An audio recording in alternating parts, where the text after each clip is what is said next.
दोस्तों, स्वागत है आपका हमारे यूट्यूब चैनल एक्सलेंस फैमिली में। और आज के सेशन में हम बात करने वाले रासायनिक अभिक्रिया के प्रकार, और उस प्रकार में हम बात करेंगे पांचवी रासायनिक अभिक्रिया के बारे में, जिसका नाम है उपचयन एवं अपचयन रासायनिक अभिक्रिया।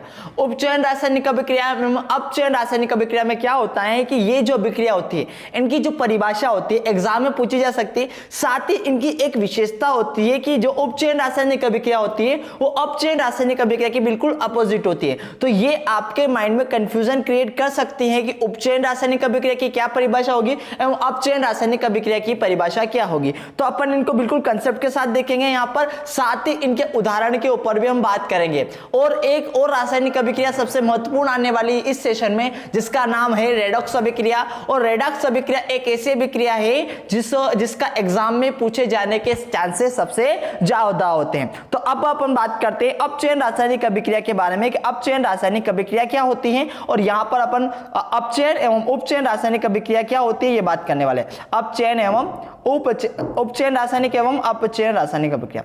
उपचयन रासायनिक अभिक्रिया होती है, देखना हम किसके ऊपर बात करने वाले, उपचयन रासायनिक अभिक्रिया के बारे में। उपचयन रासायनिक अभिक्रिया का एक और नाम है जिससे आपका कंफ्यूजन कम होगा, इसको अपन ऑक्सीकरण रासायनिक अभिक्रिया भी कहते हैं। क्या कहते हैं? ऑक्सीकरण रासायनिक अभिक्रिया भी कहते हैं। तो अब आपका कंफ्यूजन यहां पर कम होगा। देखिए, ऑक्सीकरण मतलब होगा कि किसी भी पदार्थ, किसी भी तत्व, किसी भी यौगिक में ऑक्सीजन का जुड़ना क्या कहलाता है? ऑक्सीकरण कहलाता है। तो अब बात करते हैं उपचयन रासायनिक अभिक्रिया के बारे में। एक ऐसी अभिक्रिया जिसमें क्या होता है, किसी पदार्थ में, किसी तत्व में या किसी यौगिक में अगर आपका ऑक्सीजन जुड़ रहा है, ऑक्सीजन क्या करता है, अगर ऑक्सीजन जुड़ता है या फिर जुड़ रहा है तो उसको कहते हैं उपचयन रासायनिक अभिक्रिया। या फिर अगर हाइड्रोजन हट रहा है, हाइड्रोजन हटता है तो उसको क्या कहते हैं, उसको भी उपचयन रासायनिक अभिक्रिया कहते हैं। तो उपचयन रासायनिक अभिक्रिया एक ऐसी अभिक्रिया होगी जिसमें ऑक्सीजन की वृद्धि होगी, साथ ही हाइड्रोजन का ह्रास होगा, उसको उपचयन रासायनिक अभिक्रिया कहते हैं। अपचयन रासायनिक अभिक्रिया बिल्कुल इसके अपोजिट होगी। अपचयन रासायनिक अभिक्रिया क्या होगी, यहां पर देखेंगे। अपचयन रासायनिक अभिक्रिया क्या होगी? अपचयन रासायनिक अभिक्रिया वो होगी जिसमें ऑक्सीजन का ह्रास होता है, ऑक्सीजन हटता है। मतलब कहने का मतलब ये किसी पदार्थ में से अगर ऑक्सीजन हट रहा है, ऑक्सीजन अगर आपका अलग हो रहा है तो उसको अपन कहते हैं अपचयन रासायनिक अभिक्रिया। और यदि आपका उसमें हाइड्रोजन जुड़ रहा है, हाइड्रोजन क्या हो रहा है, जुड़ रहा है, मतलब कि एक ऐसी अभिक्रिया है जिसमें आपका हाइड्रोजन आके क्या हो रहा है, जुड़ रहा है किसी पदार्थ में, तो उसको अपचयन रासायनिक अभिक्रिया कहते हैं। दोनों की परिभाषा देख लेते हैं क्योंकि एग्जाम में पूछे जाने के चांसेस होते हैं। तो देखिए, अभिक्रिया के समय देखना यहां पर क्या है, सबसे पहले उपचयन के बारे में बात करेंगे। उपचयन के बारे में बात करने वाले, किसी अभिक्रिया के समय जब किसी पदार्थ में ऑक्सीजन की वृद्धि होती है, ऑक्सीजन जुड़ रहा है मतलब कि ऑक्सीकरण हो रहा है। ऑक्सीकरण किस अभिक्रिया को कहा था अपने? उपचयन रासायनिक अभिक्रिया को ऑक्सीकरण कहा था। तो जब ऑक्सीजन की वृद्धि होती है तो कहते हैं कि उस पदार्थ उसका उपचयन हुआ है। तो उपचयन मतलब होता है ऑक्सीजन की वृद्धि होना। अब बात करते हैं अपचयन के ऊपर, तथा जब अभिक्रिया में किसी पदार्थ में ऑक्सीजन का ह्रास होता है तो उसे कहते हैं अपचयन रासायनिक अभिक्रिया। अपचयन में क्या होगा? अपचयन में ऑक्सीजन का ह्रास होगा और उपचयन में क्या होगा? ऑक्सीजन की वृद्धि होगी। चलिए इनके उदाहरण पे बात करते, एक क्रियाकलाप करते जिससे आपको एक उदाहरण मिलेगा और वो उदाहरण आप एग्जाम में लिख सकते हो। तो चलिए क्रियाकलाप करते जो यहां दे रखा है। कुछ नहीं करना है, आपने कॉपर मतलब कि तांबा आपके घर में देखा होगा, है ना। तांबा को ही अपन कॉपर कहते हैं। तो कॉपर के ऊपर डिस्कशन करने वाले हैं, यहाँ पर एक क्रियाकलाप करेंगे अपन 1.11, है ना। क्रियाकलाप में कुछ भी नहीं करना, नॉर्मल सा क्रियाकलाप है जिसको आप अपने घर में भी कर सकते हो। क्या है क्रियाकलाप? सबसे पहले एक चाइना डिश लेने। चाइना डिश का मतलब होगा इस तरीके का कांच के कटोरे टाइप जैसा, है ना। इसको अपन को क्या करना है, इसमें अपन को कॉपर डालना है। कॉपर मतलब कि तांबा डालना है और उस कॉपर को थोड़ा सा कॉपर चूर्ण लेना है, धातु कॉपर का चूर्ण लेना है, जो बेसिकली आपका जो प्रैक्टिकल लैब होता है उसमें मिलता है ना। लेकिन घर पे भी कर सकते हो अगर आपके पास कॉपर का चूर्ण है तो क्या किया, कॉपर का चूर्ण लिया उस चाइना फ्लास्क में, है ना, चाइना डिश में लिया, 1 ग्राम कॉपर का चूर्ण लिया और उसे गर्म किया।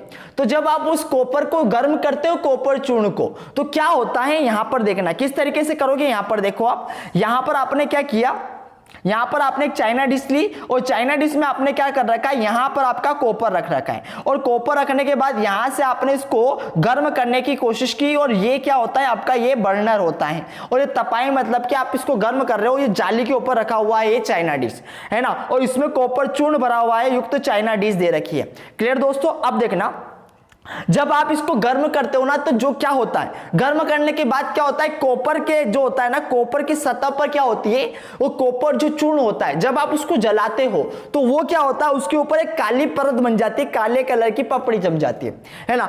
उस परत को अपन क्या कहते हैं, उस परत को अपन कहते हैं कॉपर ऑक्साइड। मतलब कि आपका जो कॉपर था, जो तांबा था कॉपर Cu, उसमें क्या जुड़ गया, उसमें ऑक्सीजन जुड़ गया, है ना। क्या बनी इसकी परिभाषा, समीकरण देखना, कॉपर को आपने गर्म किया, तापन किया, और कॉपर को तापन किया किसकी उपस्थिति में, वायु की उपस्थिति में, और वायु में होती है ऑक्सीजन, तो कॉपर ने ऑक्सीजन के साथ क्रिया कर ली, मतलब कि ये दोनों आपस में जुड़ गए। यहां पर कॉपर और ऑक्सीजन जुड़ा, साथ ही यहां पर कॉपर में क्या जुड़ गया, कॉपर में जुड़ा आपका ऑक्सीजन की वृद्धि हुई। जब उसमें ऑक्सीजन की वृद्धि हुई, है ना, ऑक्सीजन की वृद्धि हुई मतलब कि ऑक्सीकरण हुआ, और ऑक्सीकरण होना हुआ मतलब कि कौन सी अभिक्रिया हो जाएगी, उपचयन रासायनिक अभिक्रिया हो जाएगी। तो ये जो आपका ये यहां पर आया है, ये आया आपका उपचयन रासायनिक अभिक्रिया का उदाहरण। क्या आया, उपचयन रासायनिक अभिक्रिया का उदाहरण आया है। तो अगर उपचयन रासायनिक अभिक्रिया की परिभाषा अपन देख चुके हैं कि एक ऐसी अभिक्रिया जिसमें ऑक्सीजन की वृद्धि होती है या फिर हाइड्रोजन गैस का ह्रास होता है, उसको उपचयन रासायनिक अभिक्रिया कहते हैं। इसकी परिभाषा ध्यान से सुनना एक बार। क्या होता है, एक ऐसी अभिक्रिया जिसमें किसी पदार्थ में ऑक्सीजन की वृद्धि होती है या हाइड्रोजन का ह्रास होता है, उसको उपचयन रासायनिक अभिक्रिया कहते हैं। इसका उदाहरण आप यहां से लिख सकते हो, ये दे रखा है और ये इसकी रासायनिक समीकरण है उदाहरण के रूप में। अब बात करते हैं अपचयन रासायनिक अभिक्रिया के ऊपर। अपचयन बिल्कुल उल्टा होता है, जैसे कि इसका एक परिभाषा अपन देख चुके थे, कंसेप्ट अपन देख चुके थे। तो अब अपन इसका एक क्रियाकलाप करेंगे, और क्रियाकलाप कुछ करेंगे, जो पिछला वाला क्रियाकलाप है उसको थोड़ा सा और बढ़ा देंगे। और देखिए क्या करेंगे, आपके पास क्या आया था, यहां पर अपने पास क्या आया था, ये चीज देखना, ये देखना यहां पर अपने पास क्या आया था। देखिए अपने पास क्या आया था, एक आया था अपने पास कॉपर ऑक्साइड आया था। अगर आपने वो जो काली परत आई थी, है ना, कॉपर को क्या किया था आपने, यहां पर आपने कॉपर को गर्म किया था, यहां पर आपने यहां पर कॉपर को गर्म किया था, और गर्म करने के बाद क्या किया था, इसके ऊपर एक काली परत जम गई थी, और उस काली परत को आपने क्या किया था, कार्बन कॉपर ऑक्साइड किया था। क्या कहा था इसने, इसको आपने कॉपर ऑक्साइड कहा था, ऑक्साइड कहा था। तो इसको आपने कॉपर ऑक्साइड किया था। तो यहीं से आपका एक्सपेरिमेंट अगला स्टार्ट होता है। आप क्या करना, उस कॉपर ऑक्साइड के ऊपर क्या करना, गर्म गर्म हाइड्रोजन गैस प्रवाहित करना। जब आपने कॉपर ऑक्साइड लिया, कॉपर ऑक्साइड पर आपने हाइड्रोजन गैस प्रवाहित किया, गर्म गर्म मतलब कि तापन किया। तो तापन करने के बाद क्या होता है, वो जो कॉपर ऑक्साइड था जिसमें ऑक्सीजन जुड़ा था वो अलग हो जाएगा। और वो अलग किस तरीके से होता है, यहां पर देखना, वो इस तरीके से होगा कि आपने कॉपर ऑक्साइड में हाइड्रोजन गैस प्रवाहित की, तो क्या हुआ, इस कॉपर से इस वाले कॉपर से आपका ऑक्सीजन अलग हो गया। ऑक्सीजन अलग हो गया तो कॉपर अलग हो गया। कॉपर ऑक्साइड से क्या हुआ, कॉपर ऑक्साइड से आपका ऑक्सीजन अलग हो गया, ऑक्सीजन अलग हो गया और हाइड्रोजन के साथ यहां पर जुड़ गया। क्लियर दोस्तों। तो जब ये हाइड्रोजन के साथ जुड़ा तो यहां पर देखिए कॉपर से क्या अलग हुआ, कॉपर ऑक्साइड में से आपका ऑक्सीजन का ह्रास हुआ तो अपचयन रासायनिक अभिक्रिया होगी। तो ये जो उदाहरण है ये अपचयन रासायनिक अभिक्रिया का उदाहरण है। तो देखिए अपचयन रासायनिक अभिक्रिया की परिभाषा क्या लिखोगे, एक बार ध्यान से सुन लेना। अपचयन रासायनिक अभिक्रिया की यह परिभाषा ये लिखोगे कि वह अभिक्रिया जिसमें किसी पदार्थ में ऑक्सीजन का ह्रास होता है, वह अभिक्रिया जिसमें किसी पदार्थ में ऑक्सीजन का ह्रास होता है या फिर हाइड्रोजन का, है ना, H2 मतलब कि उसका वृद्धि होती है, वो जुड़ती है, तो उसको अपन क्या कहते हैं, अपचयन रासायनिक अभिक्रिया कहते हैं। क्लियर दोस्तों। इसका उदाहरण अपन यहां पर देख चुके हैं। तो अब अपन यहां पर दो अभिक्रिया हो चुकी है। अब देखना क्या अभिक्रिया की थी आपने अपचयन रासायनिक अभिक्रिया में, यहां पर देखना, देखिए आपने क्या किया था, आपने कॉपर ऑक्साइड लिया था, कॉपर ऑक्साइड में गर्म गर्म हाइड्रोजन गैस प्रवाहित की थी, H2 प्रवाहित की थी, और प्रवाहित करने का मतलब गर्म हाइड्रोजन की था, तो तापन किया था आपने। तापन करने के बाद क्या हुआ था, आप यहां पर देखना, ये कॉपर था, इससे ऑक्सीजन अलग हो गया था, इस कॉपर से ऑक्सीजन अलग हो गया था, यहां से ऑक्सीजन अलग हुआ। साथ ही जो ऑक्सीजन था, ये वाला जो ऑक्सीजन आपको दे रखा था, ये वाला जो ऑक्सीजन दे रखा था, ये H2 के साथ जुड़ गया। तो यहां क्या होगा, आपका H2O, ये दोनों जुड़ गए, ये दोनों जुड़ गए, तो आपका H2O मिला। क्लियर दोस्तों। तो यहां पर देखना, यहां पर आपका जो ये मिल रहा है, ये मिल रहा है आपको कॉपर अलग, ऑक्सीजन अलग हो रहा है, ऑक्सीजन अलग हो रहा मतलब कि अपचयन रासायनिक अभिक्रिया। यहां पर हुई, जो इसका उदाहरण भी अपन ने दिया था, यही वाला दिया था। लेकिन यहां पर एक चीज और नोटिस कीजिएगा आप। कौन सी चीज नोटिस कीजिएगा? यहां पर हाइड्रोजन अकेला था, लेकिन अभिक्रिया के फलस्वरूप आपको हाइड्रोजन में ऑक्सीजन मिला है। क्या मिला आपको? यहां हाइड्रोजन में ऑक्सीजन जुड़ा हुआ मिला अपन को। तो जब हाइड्रोजन में ऑक्सीजन जुड़ा, यहां पर देखिए H2O बना। H2O बना मतलब कि ऑक्सीजन जुड़ा। ऑक्सीजन जुड़ा मतलब कि ऑक्सीकरण हुआ। ऑक्सीकरण हुआ मतलब कि आपका उपचयन रासायनिक अभिक्रिया भी यहां पर साथ साथ घटित हुई देख रहे हो आप। मतलब कि एक ऐसी अभिक्रिया भी होती है जिसमें उपचयन एवं अपचयन रासायनिक अभिक्रिया दोनों साथ साथ होती हैं, तो उसको अपन कहते हैं रेडॉक्स अभिक्रिया। रेडॉक्स अभिक्रिया बेसिकली कोई अलग रासायनिक अभिक्रिया नहीं है। यहां पर यह बात सबसे इंपॉर्टेंट है कि रेडॉक्स अभिक्रिया कोई अलग अभिक्रिया नहीं होती है, ये अपचयन एवं उपचयन रासायनिक अभिक्रिया का कंबाइंड रूप होता है। जैसे कि ये अपचयन है, ये उपचयन है, दोनों को मिला दो और वो दोनों एक अभिक्रिया में आपको मिले तो उसको कहते हैं रेडॉक्स अभिक्रिया कहते हैं। ये एक स्पेशल कंडीशन होती है। तो देखिए रेडॉक्स अभिक्रिया की परिभाषा लिखोगे आप। रेडॉक्स अभिक्रिया क्या कहती है भैया? रेडॉक्स अभिक्रिया के बारे में अपन यहां पर डिस्कशन कर चुके हैं। कहां पर? ये देखिए रेडॉक्स अभिक्रिया के बारे में यहां पर देखा आपने, जो यही दे रखा है अपने यहां पर इसको समझा है। क्लियर है? अब बात करते हैं रेडॉक्स अभिक्रिया की।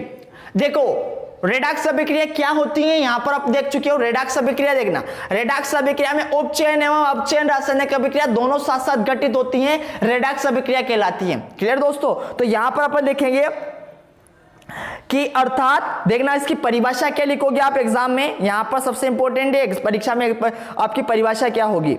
तो किसी अभिक्रिया में एक अभिकारक अपचयित उपचयित है ना, एक अभिकारक उपचयित और दूसरा अभिकारक अपचयित होता है, तो इस अभिक्रिया को उपचयन अपचयन या फिर रेडॉक्स अभिक्रिया कहते हैं। तो एक अभिकारक का उपचयन अभिक्रिया हो और एक अभिकारक का अपचयन रासायनिक अभिक्रिया हो तो उसको अपन क्या कहते हैं? रेडॉक्स अभिक्रिया कहते हैं। और यहां पर अपन ने इसका उदाहरण देखा था, एक बार अपन दूसरे उदाहरण से देख लेते हैं।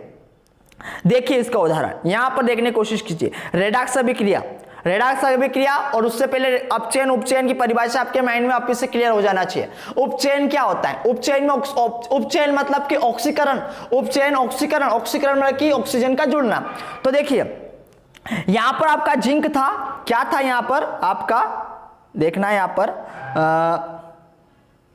यहां पर आपका जिंक ऑक्साइड था जो कार्बन के साथ क्रिया कर रहा है। कार्बन के साथ क्रिया कर रहा है मतलब कि यहां पर देखो आपका जिंक था और अभिक्रिया के फलस्वरूप इस जिंक से क्या हो गया? आपका ऑक्सीजन अलग हो गया। मतलब कि यहां से यहां देखने की कोशिश कीजिए, यहां से यहां आप जब आए जिंक ऑक्साइड से तो यहां आपका क्या हुआ? ऑक्सीजन अलग हो गया। ऑक्सीजन अलग हुआ मतलब कि अपचयन रासायनिक अभिक्रिया हुई है, क्योंकि ऑक्सीजन का ह्रास हुआ, अपचयन रासायनिक अभिक्रिया हुई है। कौन सी अभिक्रिया हुई है? अपचयन रासायनिक अभिक्रिया हुई। और यहां देखिए ये ऑक्सीजन और एक कार्बन ये दोनों जुड़कर ये दोनों मिलकर CO बनाया, तो यहां पर उपचयन रासायनिक अभिक्रिया हुई। तो ये रेडॉक्स अभिक्रिया का एक उदाहरण होगा। क्लियर दोस्तों? यहां पर आप ये इसका उदाहरण ये भी लिख सकते हो, इसका उदाहरण आप ये भी लिख सकते हो। तो यहां पर अपन इस बारे में अपन डिस्कशन कर चुके हैं। रेडॉक्स, अपचयन, उपचयन तीनों के बारे में, तीनों की परिभाषा देख ली और इसके उदाहरण के ऊपर भी बात कर ली। लेकिन इसकी परिभाषा एक और दे रखी है जो अपन बात करते आ रहे हैं, वही नॉर्मल सी है। देखना यदि किसी अभिक्रिया में पदार्थ का अपचयन होता है तब होता है, अपचयन होता है कब होता है? जब उसमें ऑक्सीजन की वृद्धि हो। उपचयन का मतलब आप सीधा सिंपल सा समझ लेना एक बात कि ऑक्सीकरण होता है। ऑक्सीकरण होता है मतलब कि ऑक्सीजन जुड़ता है। ऑक्सीकरण जिसमें जुड़ेगा उसको उपचयन कहेंगे। और जब ऑक्सीजन की वृद्धि होती है या फिर हाइड्रोजन का ह्रास होता है उसको अपन क्या कहते हैं? उपचयन रासायनिक अभिक्रिया। और जब पदार्थ का अपचयन तब होता है जब उसमें ऑक्सीजन का ह्रास होता है। जब किसी पदार्थ से ऑक्सीजन जो होता है अलग हो जाता है, हट जाता है उससे, तो उसको क्या कहते हैं? उसको कहते हैं अपन अपचयन रासायनिक अभिक्रिया या फिर हाइड्रोजन का जुड़ना क्या कहलाता है? आपका अपचयन रासायनिक अभिक्रिया कहलाते हैं। अपचयन रासायनिक अभिक्रिया समझ में आया? क्लियर दोस्तों? तो यहां पर इस सेशन में मैंने आपको कौन कौन से अभिक्रिया के बारे में बताया। मैंने अपचयन रासायनिक अभिक्रिया के बारे में बताया, मैंने उपचयन रासायनिक अभिक्रिया के बारे में बताया, साथ ही मैंने रेडॉक्स अभिक्रिया के बारे में भी आपको यहां पर समझाया और तीनों के उदाहरण के बारे में अपन डिस्कशन कर चुके हैं। तो यहां से एग्जाम में कोई भी क्वेश्चन बने आप आराम से इसका आंसर दे सकते हो। साथ ही ऑब्जेक्टिव में भी बनेगा यहां से क्वेश्चन, तो ऑब्जेक्टिव के लिए भी तैयार करें। क्लियर दोस्तों? तो वीडियो को देखने के लिए धन्यवाद दोस्तों।